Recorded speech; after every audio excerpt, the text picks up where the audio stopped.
In this video, we are going to see that if you're trying to copy anything from your mobile, like I am using this mobile right now, and I just go to internal storage movies, and let's say that I have recorded a screen that I want to copy in my PC for editing.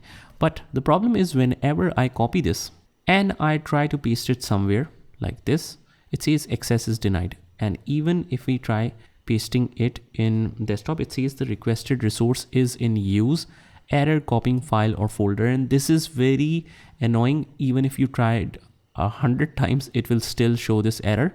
But the solution is very straightforward and simple. What we have to do is just remember that as soon as you connect your mobile, you don't have to play that video. Don't just play anything at all.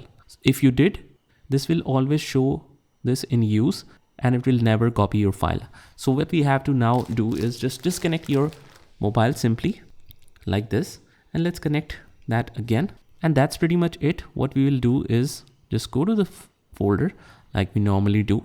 And this time, let's go to movies, let's go to screen recording, and let's copy this and now paste it wherever you want without any problem. Let's paste it here. It says access is denied because this is a C drive, but when we paste it in desktop or any other specific folder, it should be easily copied. Let's try to paste it in a specific folder as well. Let's paste it here, and you can see we have no problem pasting any video now. So that's pretty much it, guys. I hope you found this video helpful, and if you did, hit the like button and subscribe to our channel, and I will see you in the next one.